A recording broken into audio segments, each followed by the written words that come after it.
साथियों नमस्कार। AVM wellness के ओम आध्यात्मिक विकास मिशन में मैं R K. Sharma spiritual growth expert आप सभी का स्वागत अभिनंदन करता हूं।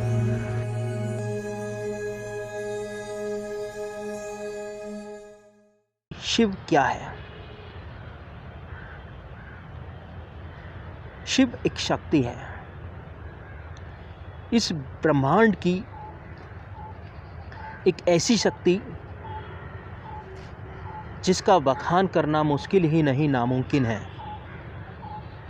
अर्थात शिव एक ऐसे देवता हैं जिनका नाम नहीं लेना चाहिए, या इस अवर्णनीय रहस्य को, यह सृष्टि क्या है, उनके तमाम रूपों में काल भैरव या महाकाल एक महत्वपूर्ण व उग्र रूप है। महाकाल के रूप में यह समय के स्वामी हैं और काल भैरव के रूप में यह काल के विनाशक हैं। काल का अर्थ है समय, और समय का मतलब जो आपको अनुभव है, अर्थात अस्तित्व का चक्र में घूमना है। पृथ्वी एक बार घूमती है, एक दिन होता है।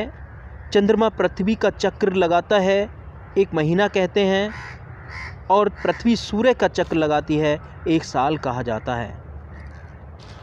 अणु से लेकर ब्रह्मांड तक हर चीज जो स्वाभाविक है वह स्वाभाविक रूप से चक्रीय प्रवृत्ति की है। भौतिक प्रवृत्ति के कारण आपको समय का बोध है। आप यहाँ बैठे हैं क्योंकि आपके पास शरीर है, इसलिए वह समय का हिसाब रख रहा है।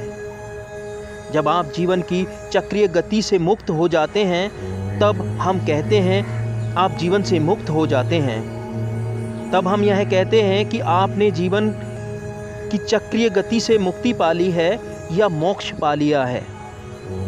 जो लोग मुक्ति या मोक्ष की चाह रखते हैं, उनके लिए यह आयाम बहुत ज़रूरी है। उसके लिए यह आयाम, जिसे हम महाकाल कहते हैं, सबसे ज़्यादा महत्वपूर्ण हो जाता है। एक बार ऐसा हुआ, महान संत शुक्राचार्य जी दानवों के गुरु थे। उन्होंने शिव की भक्ति में घोर तपस्या की और शिव को प्रकट होना पड़ा। जब वह प्रसन्न हुए तो शंकराचार्य ने अमर होने का वरदान मांगा। तब शिव बोले, यह संभव नहीं है। जो भी जन्म लेता है उसे मरना पड़ता है, कुछ और मांगो। फिर शंकराचार्य जी ने कहा, मुझे कायाकल्प की शक्ति दीजिए, जिससे मैं किसी भी प्रकार की बीमारी को, किसी भी तरह के घाव को ठीक कर सकूं। मुझे ऐसी शक्ति दीजिए। शिव जो परम उपचारक हैं, समस्त जड़ी बूटियों के स्वामी होने के नाते शुक्राचार्य से संजीवनी मंत्र दिया, जो लोगों की किसी भी तरह की बीमारी व घाव को ठीक कर सकता था।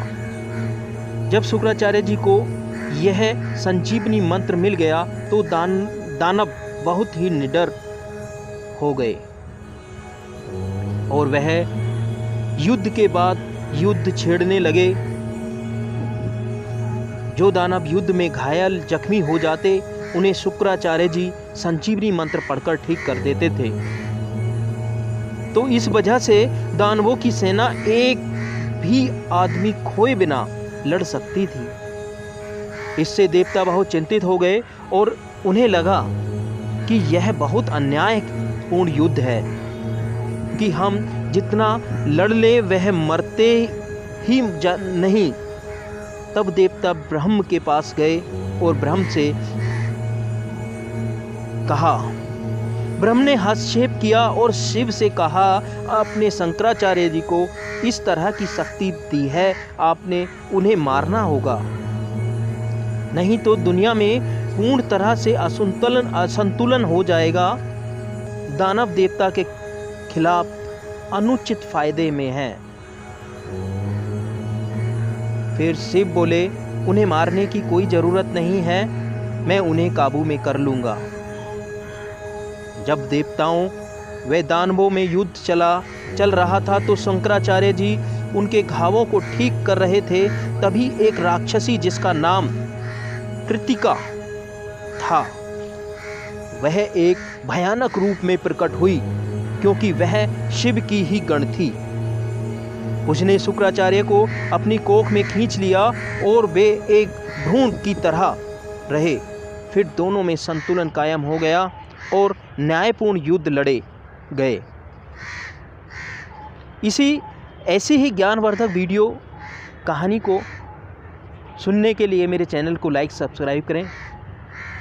जय महाकाल।